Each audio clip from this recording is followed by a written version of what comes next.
असे शिक्षक आहेत आणि टीचिंगही चांगला आहे. याशिवाय त्यांच्याकडे भाषण कला अतिशय उत्कृष्ट आहे. मी जास्त त्यांच्याविषयी बोलत नाही, त्यामुळे मी विनंती करतो की त्याने आपलं मनोगत व्यक्त करावं. श्री जगताप सर.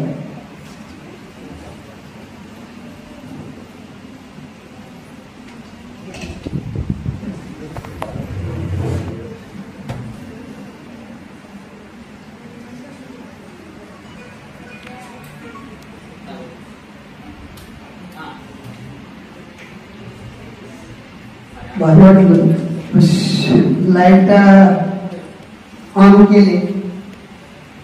सर्वप्रथम प्रकाश पाहिल्यानंतर जसं आपल्याला एक सुंदरता घडून येते, म्हणजे तुमच्या चेहऱ्यावर दिसून येतं आपल्याला, असेच नेहमीच मला पाठबळ देणारे व्यक्तिमत्व या ठिकाणी समोर आहेत. सन्माननीय गायकवाड साहेब, तसेच आमचे सहकारी पण आता सध्या साहेब झालेले सन्माननीय जरे साहेब. आणि काय कार्यक्रम असताना गेली 4 वर्ष हॅट्रिक पूर्ण करून 4 वर्ष याच प्रकल्पात होतो.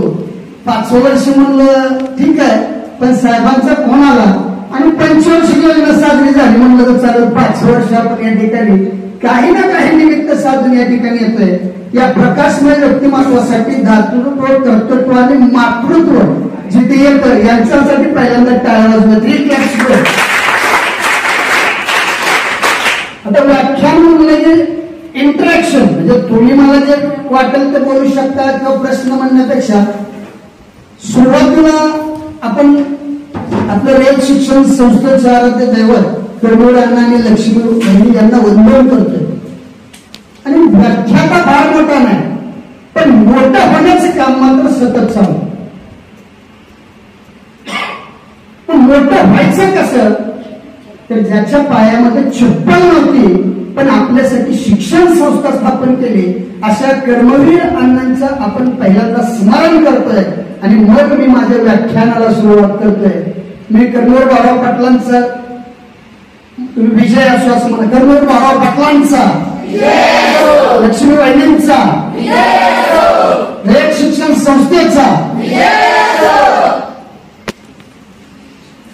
सुंदर असा गोडवा निर्माण करताना खरं म्हणजे सकाळी उठल्याबरोबर आपण चला आजचा दिवस सुरू झाला म्हणून सुरुवात करतो. एखाद्याच्या मनामध्ये काय भाव असतात हे त्याची त्याला माहिती, पण दिवस उगवल्याबरोबर आपण कशाने सुरुवात करतो. एखादा कोण सांगेल की बाबा मी या दिवसाची सुरुवात आशयाने करतो, सांगेल कोण? यस, एक जण कुणीही सांगा की मी या गोष्टीनं सुरुवात करतो, असं नाही ब्रश म्हणजे पेस्ट घेऊन ब्रश दात घासून करतो असं नाही. काहीतरी विचार असलं पाहिजे. असं काय आहे का तुम्ही बाबा त्या गोष्टी सुरुवात करता? त्या शनिवार त्यामध्ये आन्सर ऑफ दिस क्वेश्चन सांगाल कोणी? सर कशाने सुरुवात करता?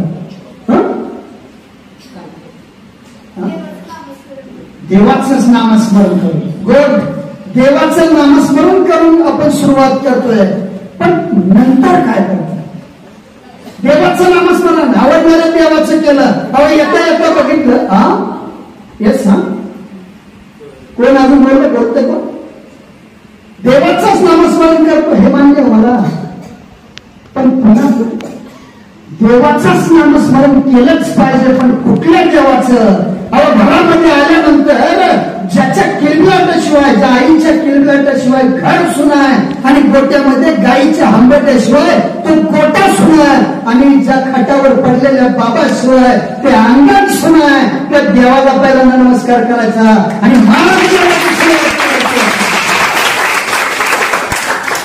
हे झालं देवाच्या नामस्मरणाने सुरुवात. तुम्हाला सुद्धा पटेल, हाताला चक्क सुस्ती ती मात्र कर्मवीरांनी आपल्यासाठी रयत शिक्षण संस्थेची स्थापना केली. बापाच्या अंगावरती ओझ्याचा घोडा आहे आणि आपण मात्र इथं सावलीत बसून खऱ्या अर्थानं काय करतोय हे दिवसाची पहिली सुरुवात असताना आपण विचारलं पाहिजे.